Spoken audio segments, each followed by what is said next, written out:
E aí, esse é o segundo vídeo da série de desenvolvimento de jogos com Love 2D.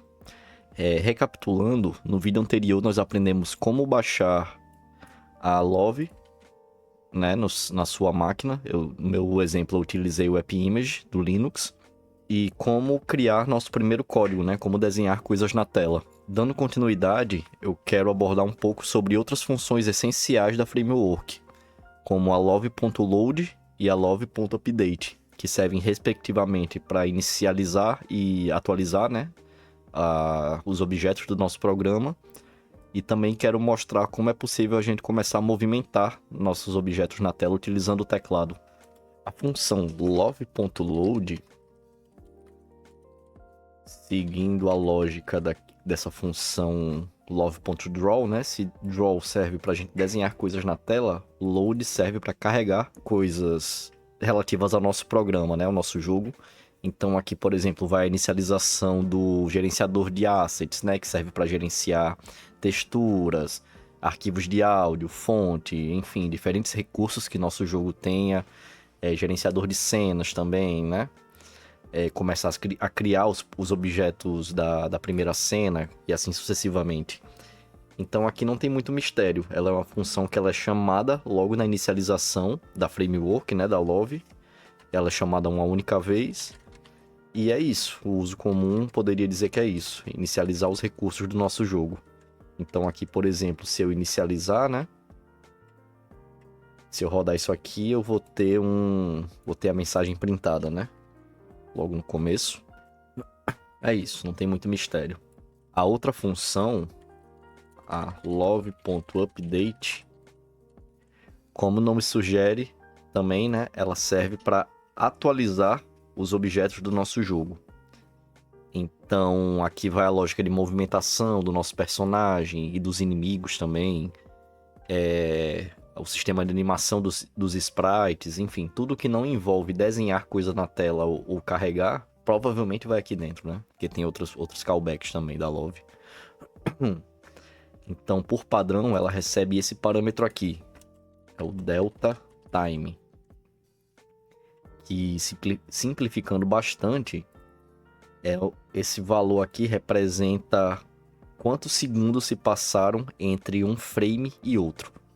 Então, por exemplo, se nosso jogo roda 60 FPS, né? Quer dizer que ele roda 60 frames em um segundo. Então, a gente, sei lá, né? Num cenário ideal, onde não há variação de frame, eu poderia pegar um segundo e dividir por 60 e eu teria o tempo ali mais ou menos de duração, né? De cada frame. Então, aqui já dá para ter uma noção de que esse valor aqui, ele vai ser geralmente menor que zero, né? Porque se leva menos de um segundo para passar de um frame a outro. Com exceção de alguns picos, onde isso aqui ele pode bater mais de um. Tá, mas eu acho que o mais interessante é entender para que serve isso aqui, né? Para que a gente vai utilizar. Isso aqui vai ser extremamente necessário para quando você estiver desenvolvendo toda a física do seu jogo, até mesmo toda a lógica de...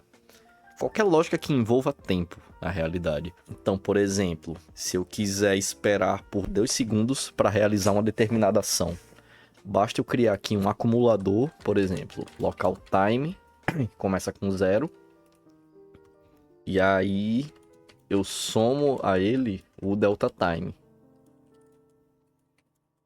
Quando meu time for maior que 2, né, ou seja, quando tivesse passado pelo menos 2 segundos, vou printar aqui uma parada, né? Passou 2 segundos. E 0 o time novamente. Então isso aqui vai fazer que a cada 2 segundos eu realize a ação, né? Que eu coloquei aqui dentro do condicional, dentro do if. E isso aqui, se eu fosse fazer, por exemplo, somar, né? Por um valor arbitrário, por uma unidade, por exemplo, eu teria que adivinhar aqui qual valor exato que vai... como é que eu posso dizer? que vai ser necessário para bater esses 2 segundos. Então, delta time, primeiramente, né? É fácil de fazer nesse sentido. Além de que, se eu fizer dessa forma aqui, meu jogo ele vai estar sujeito a variação de FPS. Então, mesmo que se eu ache um valor interessante para colocar aqui, testando na minha máquina, esse valor em outras máquinas pode variar totalmente. Porque isso aqui vai ser incrementado baseado no quão rápido o jogo vai estar rodando, né? Então, fazendo dessa forma, o tempo fica totalmente indeterminado, que nos leva para o segundo cenário, onde o uso do Delta Time também é extremamente necessário, que é na física do jogo. Como eu comentei anteriormente, se houver alguma variação de FPS, quando a gente estiver movimentando, por exemplo, né, o nosso personagem na tela, isso pode fazer com que ele teletransporte de um canto da tela para outro, além da velocidade variar totalmente, né? Depender do quão rápido o jogo está processando. E aí, em cenários onde, por exemplo, o jogo esteja rodando com um V-Sync desabilitado em uma máquina que permite extrapolar os 60 FPS, né? Chegando a 200, 300 FPS, o jogo ele vai ficar extremamente rápido, as animações vão ficar mais rápidas. Então, é importante fazer uso do Delta Time nesse cenário exatamente para evitar esse tipo de situação. E aí, como é que a gente aplica, né, o Delta Time na física do nosso jogo? E aí, vamos lá. Vou começar criando aqui uma variável x para guardar a posição x do meu objeto, obviamente. E vou criar uma variável para guardar a velocidade, né, desse objeto. E aí, vamos lá. Eu vou fazer o seguinte aqui no update. Eu vou incrementar o x pela velocidade. Aqui eu vou botar 4 para ficar um pouco mais lento. Eu vou... Cadê? Deixa eu mudar aqui. Quero remover isso.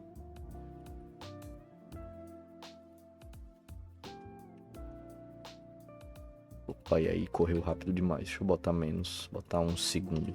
1 segundo não. Uma unidade. E aí, esse mesmo código aqui rodando em uma máquina que esteja rodando, executando esse código mais rápido, esse quadrado aqui ele vai se movimentar muito mais rápido na tela. Muito provavelmente pode ser que ele se movimente assim. Então, para evitar essas variações, a gente usa o Delta Time. E aí aqui eu basicamente faço o seguinte, eu multiplico a velocidade pelo Delta Time. Se eu rodar isso aqui de novo, ele vai estar andando bem lentinho, mas eu vou ter a garantia de que a velocidade com que ele está rodando aqui na minha máquina é a velocidade com que ele vai rodar nas outras máquinas também, independente do FPS. E aí aqui, quando eu uso Delta Time, basta eu usar valores mais altos para velocidade.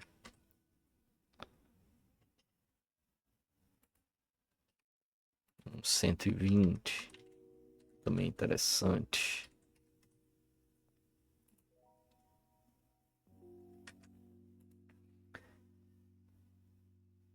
E aí, com isso, a gente pode começar a trabalhar no código de movimentação do nosso objeto. Para isso, eu vou utilizar a função love.keyboard.isDown, onde aqui eu vou utilizar o nome da tecla que eu quero testar, se está sendo pressionado ou não. Basicamente é para isso que serve essa função. Deixa eu ver se eu tenho aqui a documentação. Aqui, isDown.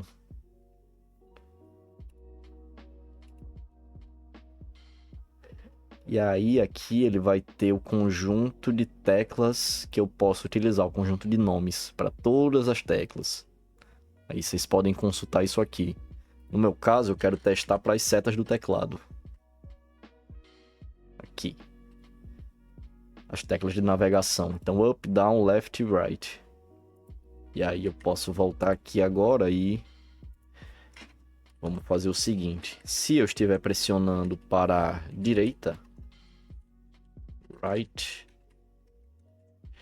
Então, eu quero que você movimente o quadrado. Se não, caso contrário, né, e eu esteja pressionando para a esquerda, eu quero que você mova na direção contrária. A mesma coisa, só muda o sinal. Executando isso daqui, eu já vou ter um quadrado que obedece o meu input, né? A depender da tecla que eu aperto, ele se move para um lado ou para o outro.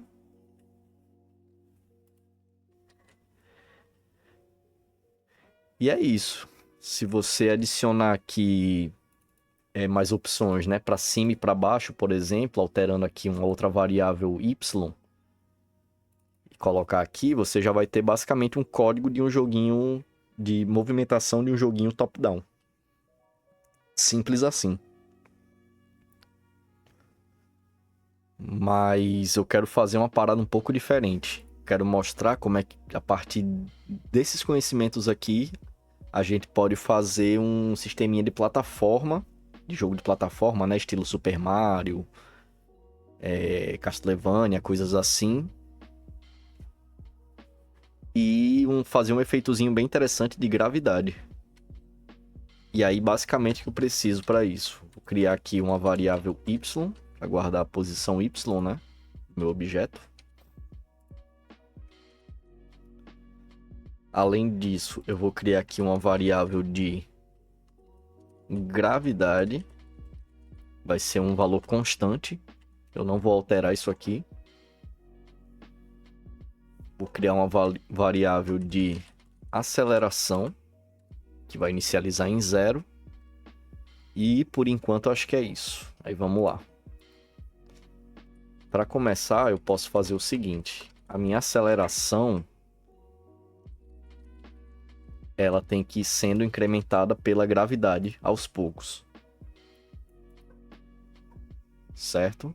Então, eu estou somando aqui constantemente o valor da gravidade e a aceleração a esse valor de aceleração. E aí eu vou aplicar essa aceleração ao meu objeto. E aqui eu vou multiplicar também por delta time. Senão vai ser muito brusco.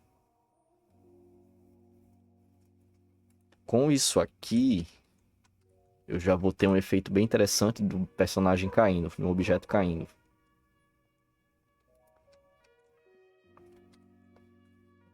E aí, eu posso fazer um testezinho simples agora. Para evitar que ele caia, né, para fora da tela. Que é se... Quanto é que eu estou usando aqui no valor? É 64 de altura. Então, se o valor de y mais 64 for maior que o 600, que o 600 aqui eu estou usando como...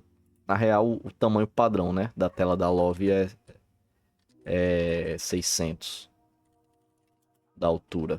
Então, é algo mais ou menos assim que tá. Se for maior que 600, então eu quero que ele seja 600 menos 64. Atualiza a posição para deixar fixa, né? Isso aqui já deve evitar o quadrado de cair para fora. Só que nisso aqui a aceleração continua sendo incrementada, né? Ele não para aqui de incrementar no update. Então aqui eu posso fazer o seguinte, eu posso também zerar a aceleração, se eu estiver no chão. E aí... e aí é isso. E aí basicamente eu já tenho um códigozinho aqui, ó, de um personagem que cai e pode se movimentar de um lado para o outro. Daí eu posso fazer agora o código de pulo. Simples também. Eu vou criar aqui uma variável para guardar a força do pulo. Aqui eu vou botar um pouco acima da gravidade, botar um 128. E aí aqui, dentro desse código, como eu quero que ele pule só quando tiver em contato com o chão, né? Eu vou colocar o meu meu teste aqui dentro. Então, love keyboard.isDown. Eu vou testar se a tecla para cima está sendo pressionada.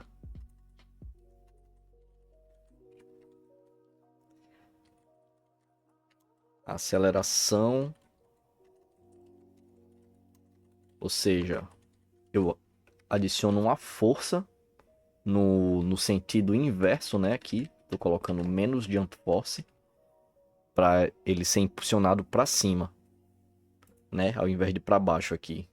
Tá sendo incrementada a gravidade, eu quero agora colocar uma força inversa. E deixa eu ver se isso aqui já vai. Acredito que sim. Opa. Que eu fiz alguma coisa aqui que eu... Ah, faltou igual. E aí aqui, ó, se eu apertar pra cima, enquanto ele tá no ar não acontece nada. Mas aqui...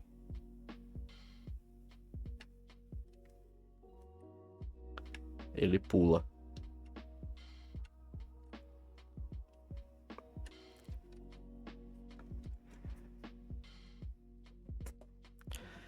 E é isso. Finalizando mais um vídeo. Espero que tenha sido útil para você de alguma forma. No próximo vídeo eu vou abordar um pouco mais sobre desenho de imagens na tela, além de como é possível também fazer animações, né? A partir de sprite sheets, desenhar cenários e coisas do tipo. É isso aí, valeu!